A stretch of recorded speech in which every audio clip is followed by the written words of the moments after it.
Next ആണ് microscope. Microscope എന്ന് പറഞ്ഞാൽ നമ്മളവിടെ എന്ത് കണ്ടു? ഈ ഒരു പിക്ചറിൽ നമ്മൾ എന്ത് കണ്ടു? സ്റ്റൊമാറ്റ കണ്ടല്ലേ? കണ്ടില്ലേ സ്റ്റൊമാറ്റ?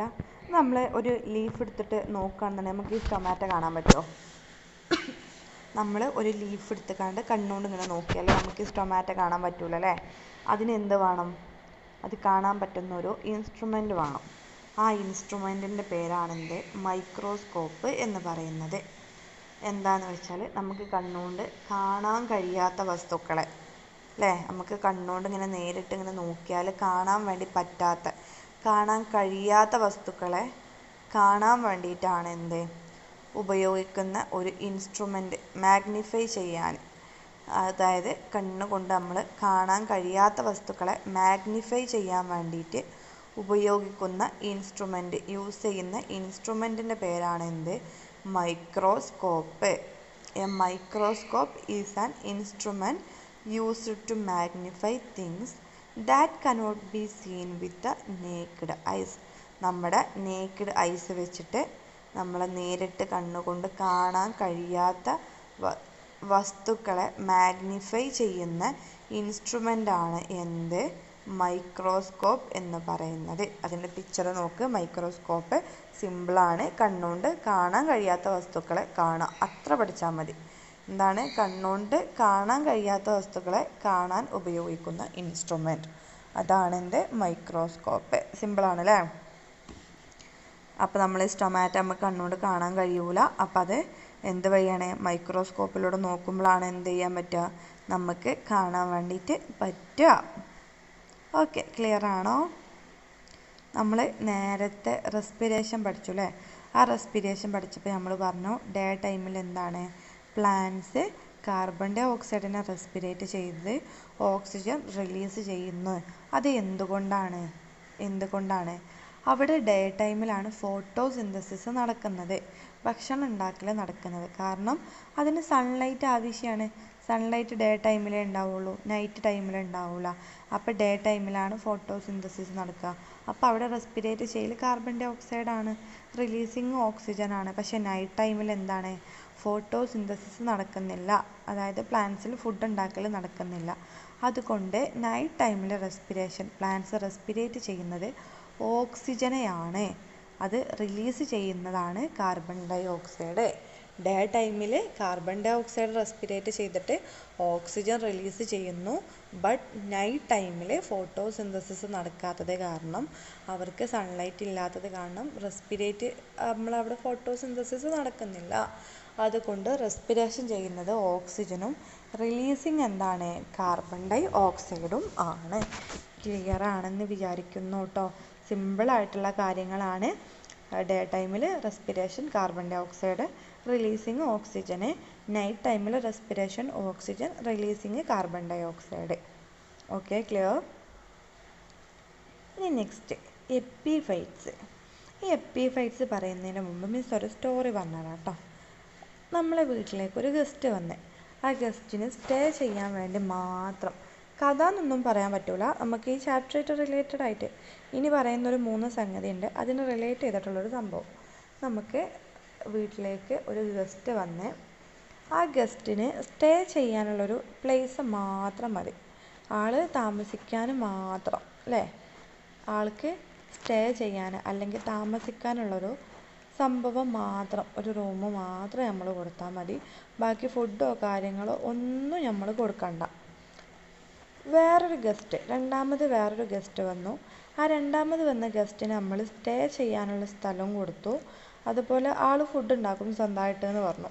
അപ്പം നമ്മൾ ഫുഡ് ഉണ്ടാക്കാനുള്ള സാധനങ്ങളുണ്ടല്ലോ, ഫുഡ് ഉണ്ടാക്കാനുള്ള തിങ്സും നമ്മൾ കൊടുത്തു.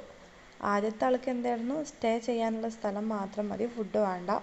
രണ്ടാമത്തെ ആൾക്ക് സ്റ്റേ ചെയ്യാനുള്ള സ്ഥലം നമ്മൾ കൊടുത്തു.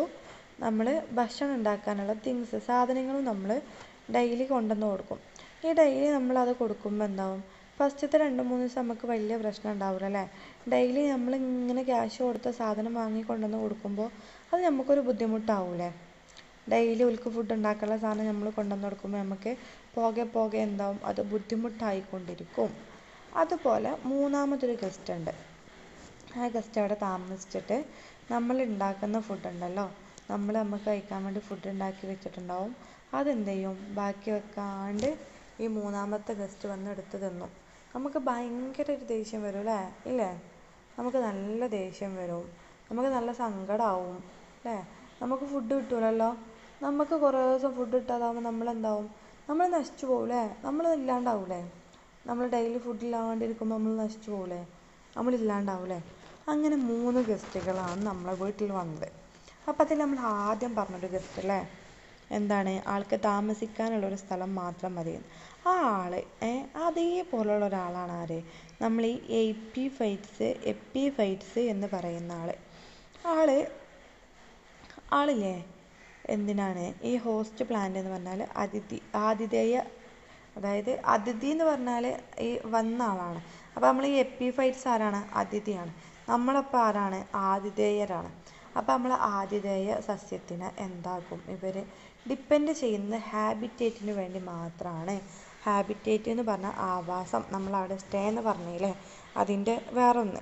ഹാബിറ്റേറ്റിന് വേണ്ടി മാത്രം ഹോസ്റ്റ് പ്ലാന്റിനെ ഡിപ്പെൻഡ് ചെയ്യുന്ന പ്ലാന്റ്സ് ആണ് ആര്, എപ്പിഫൈറ്റ്സ് എന്ന് പറയുന്നത്. എന്താണ്, ഹോസ്റ്റ് പ്ലാന്റിനെ എന്തിനും വേണ്ടി, ഹാബിറ്റേറ്റിന് വേണ്ടി മാത്രം ഡിപ്പെൻഡ് ചെയ്യുന്നതാണ് എപ്പിഫൈറ്റ്സ് എന്ന് പറയുന്നത്.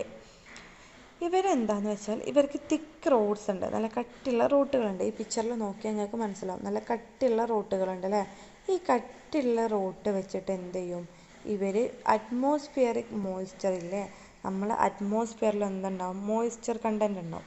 ഈ മോയ്സ്ചർ കണ്ടൻറ് ഇവർ ഈ തിക്ക് റോഡ്സ് വെച്ചിട്ട് അബ്സോർബ് ചെയ്യും. പിന്നെ ഇവർക്ക് സ്മോൾ റൂട്ട്സുകളുണ്ട്. അതെന്താണെന്ന് വെച്ചാൽ ഈ പ്ലാന്റ് എന്ത് ചെയ്യണം, ആ മരത്തിൽ ഇങ്ങനെ ഒട്ടി പിടിച്ച് നിൽക്കണ്ടേ, ഈ ക്ലിങ് ചെയ്ത് നിൽക്കണം, അല്ലെങ്കിൽ ഇങ്ങനെ ഇറുക്കി പിടിച്ചിങ്ങനെ നിൽക്കണം. അതിനു വേണ്ടി അവർ ഹെൽപ്പ് ചെയ്യുന്നതാണ് ആര്, ഈ സ്മോൾ റൂട്ട്സ്. അപ്പോൾ നമ്മൾ എന്താണ് പറഞ്ഞത്, ഹോസ്റ്റ് പ്ലാന്റിന് ഹാബിറ്റേറ്റിന് വേണ്ടി ഡിപ്പെൻഡ് ചെയ്യുന്ന പ്ലാന്റ്സ് ആണ് എപ്പിഫൈറ്റ്സ്. ഇവർക്ക് തിക്ക് റോഡ്സ് ഉണ്ട്, എന്തിനാണ്, അറ്റ്മോസ്ഫിയറിക് മോയ്സ്ചർ അബ്സോർബ് ചെയ്യാൻ വേണ്ടിയിട്ട്.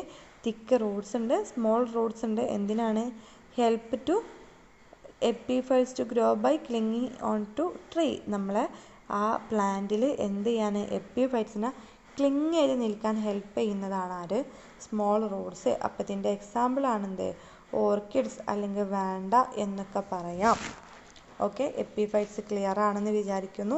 ഇനി നമുക്ക് നെക്സ്റ്റ് നോക്കാം. നെക്സ്റ്റാണ് നമ്മൾ സെമി പാരസൈറ്റ്സ്. സെമി പാരസൈറ്റ്സ് നമ്മൾ രണ്ടാമത് പറഞ്ഞ ആളില്ലേ, നമ്മളെ വീട്ടിൽ വന്ന ഗസ്റ്റിൽ രണ്ടാമത്തെ ആൾ, നിൽക്കാനുള്ള സ്ഥലവും ഭക്ഷണം ഉണ്ടാക്കാനുള്ള സാധനവും നമ്മൾ കൊടുത്ത ആൾ, അതുപോലുള്ള ആരാണ് നമ്മളെ സെമി പാരസൈറ്റ്സ്. ആൾക്ക് എന്ത് വേണമെന്ന് പറയാം നിങ്ങൾക്ക്, അബ്സോർബിങ് വാട്ടർ ആൻഡ് മിനറൽസ്. നമ്മൾ ഈ ഹോസ്റ്റ് പ്ലാന്റിൽ നിന്ന് എന്ത് ചെയ്യും, വാട്ടറും മിനറൽസൊക്കെ അബ്സോർബ് ചെയ്തിട്ട് എന്താക്കും, സ്വന്തമായിട്ട് ഫുഡ് ഉണ്ടാക്കും.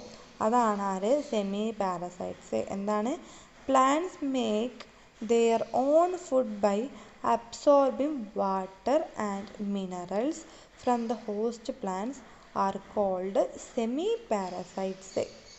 എന്താണ്, ഹോസ്റ്റ് പ്ലാന്റിൽ നിന്ന് വാട്ടറും മിനറൽസും അബ്സോർബ് ചെയ്യുന്നത് പ്ലാന്റ്സ് എന്താക്കും, സ്വന്തമായിട്ട് ഓൺ ഫുഡ് മേക്ക് ചെയ്യും.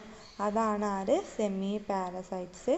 അതിൻ്റെ എക്സാമ്പിളാണ് എന്ത്, ലൊറാന്തസ്. ലൊറാന്തസ് എന്ന് പറഞ്ഞാൽ ഇത്തിൽ കണ്ണി. നമുക്കറിയാം നമ്മുടെ ചുറ്റുപാട് എന്ത്, മാവോ പ്ലാവോ ഒക്കെ ഉണ്ടെന്നുണ്ടെങ്കിൽ നോക്കിയാൽ അതിൽ ആരെ കാണാൻ പറ്റും, നമുക്ക് ഈ ലൊറാന്തസിനെ, ഈ ഇത്തിൽ കണ്ണിനെ നമുക്ക് കാണാൻ പറ്റും. ഉമ്മച്ചിനോടൊക്കെ ചോദിച്ചാൽ മതി കേട്ടോ, ഉമ്മച്ചിക്കൊരു ഇത്തിൽ കണ്ണ് മരത്തിൽ നിൽക്കുന്നത് കാണിച്ചു തരുമോ എന്ന് ചോദിച്ചാൽ, നമ്മളെടുത്ത് മാവോ പ്ലാവോ ഒക്കെ ഉണ്ടെന്നുണ്ടെങ്കിൽ ചിലപ്പോൾ അതിൽ നമ്മളെ ലൊറാന്തസിനെ നമുക്ക് കാണാൻ പറ്റും. അപ്പോൾ സെമി പാരസൈറ്റ്സ് എന്ന് പറഞ്ഞാൽ എന്താണ്, നമ്മളെ ഹോസ്റ്റ് പ്ലാന്റ്സിൽ നിന്ന് വാട്ടറും മിനറൽസും അബ്സോർബ് ചെയ്ത് സ്വന്തമായിട്ട് ഫുഡ് ഉണ്ടാക്കുന്നവരാണ് സെമി പാരസൈറ്റ്സ്.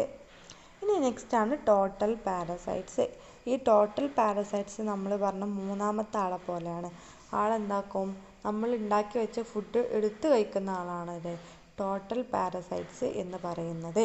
അപ്പോൾ ഹോസ്റ്റ് പ്ലാന്റിൻ്റെ ന്യൂട്രിയൻസ് മൊത്തം റൂട്ട് വെച്ചിട്ട് എന്ത് ചെയ്യും, അബ്സോർബ് ചെയ്യും. ആര്, നമ്മളെ ടോട്ടൽ പാരസൈറ്റ്സ്. എന്താണ്, ഹോസ്റ്റ് പ്ലാന്റിൻ്റെ ന്യൂട്രിയൻസ് ഫുള്ള് അബ്സോർബ് ചെയ്തെടുക്കുന്ന ആളാണ് ആര്, total parasites. Plants which have roots that can absorb nutrients from the host plant are called total parasites. Example ആണ് കസ്ക്യൂട്ട. മലയാളത്തിൽ അതിന് മൂടില്ലാ താളി എന്ന് പറയും. അപ്പോൾ ടോട്ടൽ പാരസൈറ്റ്സ് എന്താണ്? ഹോസ്റ്റ് പ്ലാന്റിൻ്റെ ന്യൂട്രിയൻസ് മൊത്തം അബ്സോർബ് ചെയ്യുന്ന ആളാണ് ആര്?